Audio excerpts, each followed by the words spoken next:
est une intelligence qui ne fonctionne pas. D'abord parce que la curiosité, qui est un des premiers moteurs de l'intelligence, et la curiosité, c'est un désir, c'est une émotion. Et il n'y a pas de développement durable, envisageable et transmissible si ce développement durable, comme Michel Monbrun le dit souvent, n'est pas aussi désirable. Et il n'y a pas de renaissance possible, dans la perspective que Jean-Louis Etienne vient d'évoquer, s'il n'y a pas du désir d'humanité pour la suite de notre aventure. Si nous sommes simplement dans la peur, il n'y a pas d'autre perspective qu'une simple survie biologique. Et pour l'humanité, la survie biologique est un objectif trop pauvre pour mobiliser des énergies à la hauteur des défis que nous sommes en train de vivre.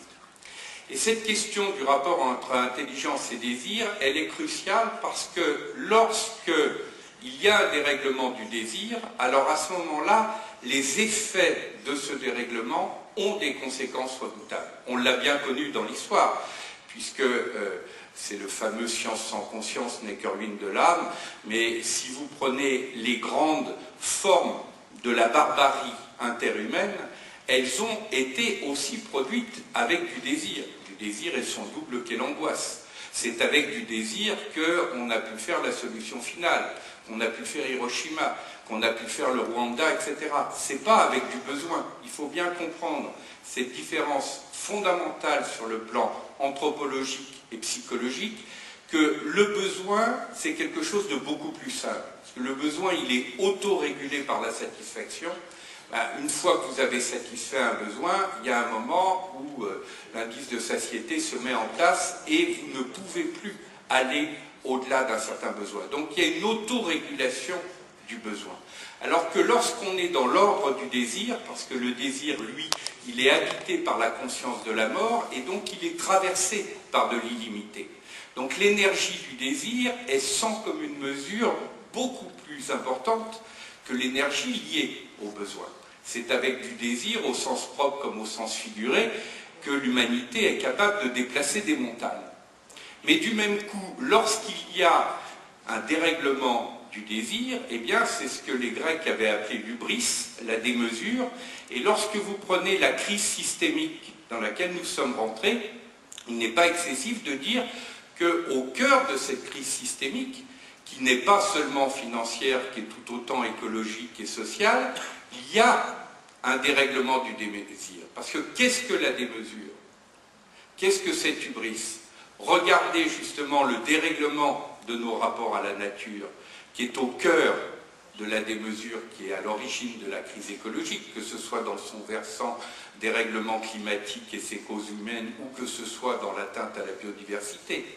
Mais évidemment, c'est la démesure qui est au cœur de la crise financière.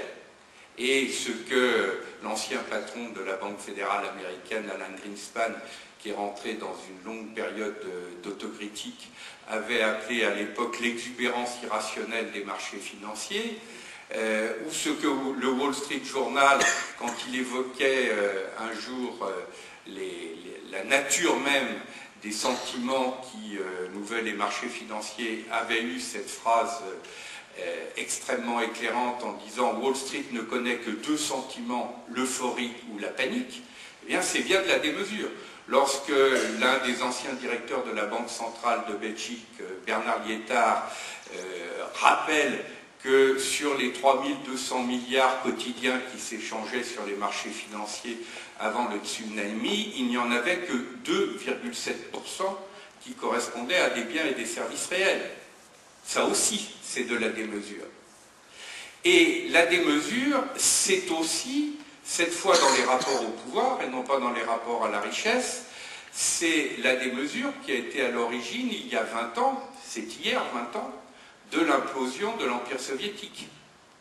Donc partout où nous trouvons de la démesure, nous trouvons un désir qui se trouve déréglé et des conséquences en termes de dégâts collatéraux de cette démesure qui vont être tout à fait considérables.